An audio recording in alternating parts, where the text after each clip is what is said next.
Os psiquiatras afirmam que fizeram muitos progressos no campo da saúde mental durante o último século e meio. Para provar isto, eles afirmam ter uma história de grandes avanços na área de drogas psicotrópicas. Mas será que este desfile de substâncias químicas cerebrais é os avanços científicos que eles nos querem fazer acreditar?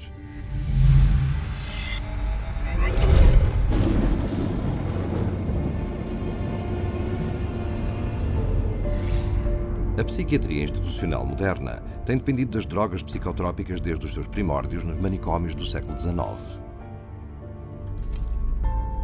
Durante esse período, os psiquiatras funcionaram quase exclusivamente como serventes que prometiam curar os doentes mentais graves. Mas como não conseguiam, eles não eram vistos pela medicina geral como médicos reais. Other physicians considered psychiatrists as almost a doctor. Okay, because they weren't doing medical stuff. So to increase their status, they needed to become much more scientific. They need to prove that this is a legitimate scientific field. This is a legitimate medical profession. So they start medicalizing everything. Para controlar as explosões comportamentais entre os pacientes, os psiquiatras usaram drogas psicotrópicas como a morfina e o ópio. Mas ao contrário das suas afirmações, estas drogas não curavam nada e provaram ser altamente viciantes. Isto criou uma nova geração de toxicodependentes, uma solução muito pior do que o problema original. Mas as tentativas de controlar o comportamento repreensível continuaram e no final do século XX, curas falsas para doenças mentais, tais como a heroína, poderiam ser encontradas a ser vendidas na Europa e nos Estados Unidos. Mesmo o psicólogo Sigmund Freud teve um papel importante na criação da indústria de cocaína no mundo ocidental, escrevendo muitos artigos a promover o seu uso para a angústia espiritual e dificuldades comportamentais. Freud, as a psychoanalyst, he, for a while, was promoting cocaine as being a panacea for all kinds of problems. Freud mais tarde escreveu: The psychic effect of cocaine muriaticum consists of exhilaration and lasting euphoria, produced no compulsive desire to use the stimulant further.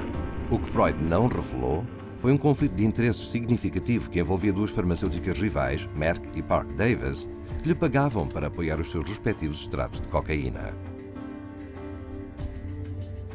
A primeira campanha de marketing de drogas psicotrópicas de Sigmund Freud ajudou a criar uma grande epidemia de cocaína em toda a Europa no final do século. Obviamente, outra pílula de felicidade teria de ser encontrada. Não levaria muito tempo. Os psiquiatras, na primeira metade do século XX, viraram-se para as anfetaminas. Como antes, a propaganda decaiu perante a prova inevitável de que as drogas não só eram ineficazes, mas altamente tóxicas e viciantes. Cada moda seguiu o mesmo padrão. Primeiro, a droga seria aclamada como um avanço médico para problemas mentais. Depois começariam a aparecer cada vez mais notícias sobre os efeitos secundários graves das drogas. Finalmente, após anos de negação, quando os psiquiatras e as empresas farmacêuticas já não podiam negar mais os perigos da droga, eles abandonavam-na em favor da sua próxima droga milagrosa. Embora nenhuma das suas terapias de drogas provassem curar alguma coisa, os psiquiatras continuaram sua busca de uma bala mágica que, supunham eles, curaria tudo. E em 1954, o seu sonho, pensaram eles, foi realizado com a introdução da primeira droga milagrosa da psiquiatria, clorpromazina, mais conhecida como Thorazine. Originalmente concebida e testada como um corante sintético, depois como um antiparasita para porcos, descobriu-se acidentalmente que a Thorazine bloqueia os controlos motores humanos. Um dos primeiros artigos a promover o seu uso psiquiátrico declarava: a meta é produzir um estado de retardamento motor, indiferença emocional e sonolência. Thorazine was considered the chemical lobotomy. Instead of cutting off the frontal lobes of the brain with an ice pick, you didn't have to do that kind of surgery. You could do it with a drug. A Thorazine tornou-se tão lucrativa na imobilização de pacientes que exibiam um comportamento indesejável que o seu fabricante SmithKline French organizou uma grande campanha promocional em torno da droga. incluindo pagar a psiquiatras influentes como oradores, organizar campanhas nos meios de comunicação e até produzir programas na televisão nacional, um prelúdio ao marketing de drogas em massa que vemos à nossa volta hoje em dia. Thorazine at that time was thought of as a miracle because it was able to reduce the symptoms of psychosis and schizophrenia at that time that they knew about it. It emptied all of the psychiatric housing units. A campanha foi um grande êxito. Os rendimentos da SmithKline French aumentaram 500% nas 2 décadas seguintes, com Thorazine a proporcionar mais de 1/3 dos rendimentos da empresa farmacêutica em 1970. Por fim, cerca de 250 milhões de pessoas em todo o mundo tinham tomado Thorazine e drogas da sua classe, 23% mais do que toda a população dos Estados Unidos. As portas foram abertas. A SKF e os psiquiatras a seu soldo provaram que através do marketing podia-se fazer muito dinheiro com as drogas psiquiátricas. Mas em breve revelou-se que a Thorazine tinha os seus problemas. Thorazine chronically led to really serious problems such as tardive dyskinesia, which is a movement disorder that's very, very bothersome, and supposedly it's irreversible. The tongue darting, the muscle jerking, the eyes rolling back in the head. Most people were sometimes permanently damaged by it. So they were going to have to live their life with this neurological problem that was actually created by the pharmaceutical industry with their medication. Como a Thorazine travava o funcionamento mental, o seu uso teve de ser limitado em instituições. Mas com muito dinheiro em jogo, começou uma corrida para descobrir uma nova droga psiquiátrica que poderia ser tirada das instituições e levada para um mercado muito mais vasto e lucrativo: o público em geral. Since they were emptying the institutions of all these psychotic patients with the advent of Thorazine, now they had to find different ways to treat people. So what better way than to go into the community and have an office and bring in your everyday person or your executive under high stress or mama who's taking care of all the kids, and they needed some way to create a therapy for them. Em 1955, essa droga foi aprovada. O seu nome era Miltown, o primeiro dos chamados tranquilizantes menores. Mas para vender a sua nova classe de drogas psiquiátricas ao público, os psiquiatras e as empresas farmacêuticas primeiro tiveram de as reposicionar como trabalhando num processo de doença, em vez de como meros agentes sedativos ou restritivos de comportamentos humanos indesejáveis, como era a Thorazine. Para fazer isto, eles iniciaram marketing intensivo junto dos seus colegas, colocando anúncios em publicações profissionais como o American Journal of Psychiatry. Psiquiatras proeminentes foram então contratados para espalhar a palavra ao resto do campo da medicina. Poucos sabiam que Nathan Kline, um dos mais influentes psiquiatras do seu tempo, era pago pela indústria farmacêutica, quando ele proclamou que tranquilizantes como o Miltown eram tão importantes como a introdução da energia atómica, se não mais. Amostras gratuitas eram enviadas a psiquiatras e médicos para levarem os pacientes a tomar a droga. Um ano mais tarde, o marketing chegou ao público.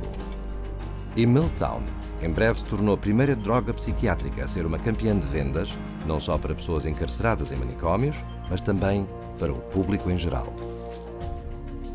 Miltown foi promovido a mulheres grávidas, mães que ficavam em casa e empregados de escritório que o chamaram do Excedrin executivo.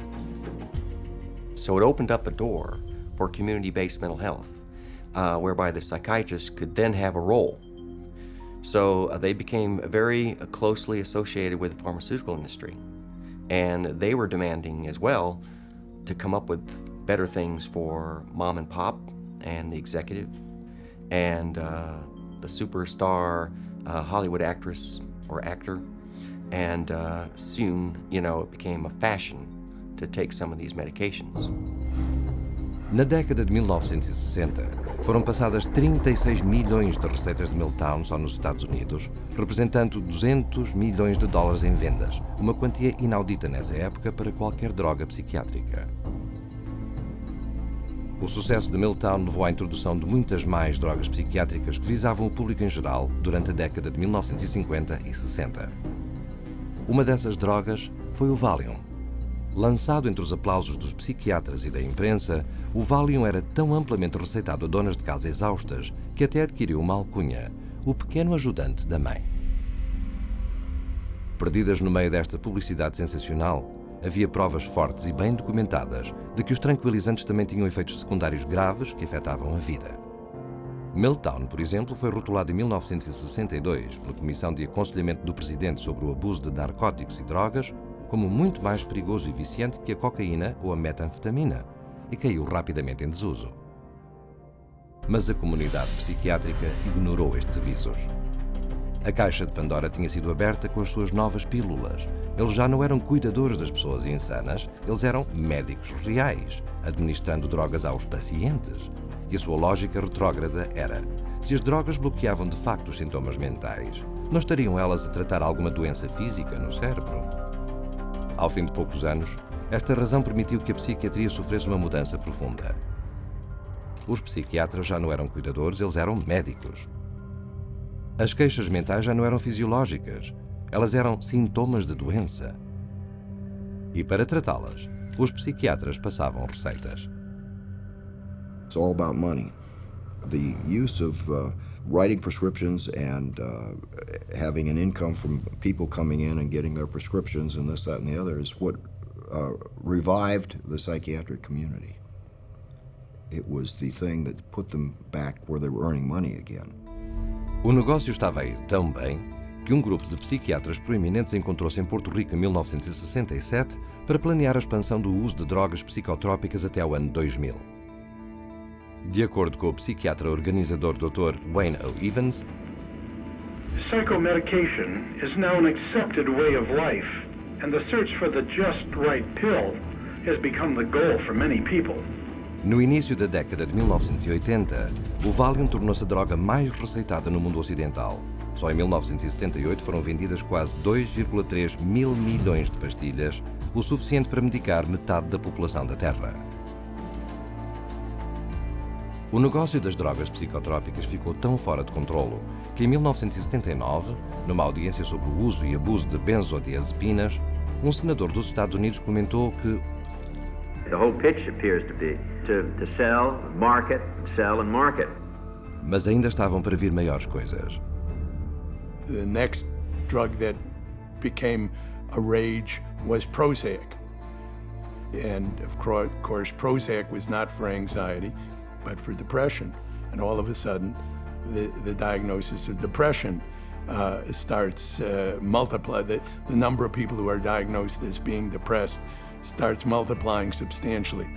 Prozac foi lançado com grande fanfarra, com histórias de recuperações milagrosas, mentes doentes que se curaram e vidas arruinadas que foram restauradas. E tudo sem nenhum efeitos secundários ou dependência, ou assim afirmava o seu fabricante. Muitos antidepressivos novos depressa se seguiram, também a promover um alívio psicológico instantâneo com poucos efeitos negativos, e com isto, a psiquiatria mudou definitivamente da psicoterapia para a farmacologia. Num golpe audaz e eficaz de marketing, eles disseram ao mundo que estas novas drogas antidepressivas não eram só para os deprimidos, mas sim drogas de estilo de vida, para uma sociedade de escolha o seu humor.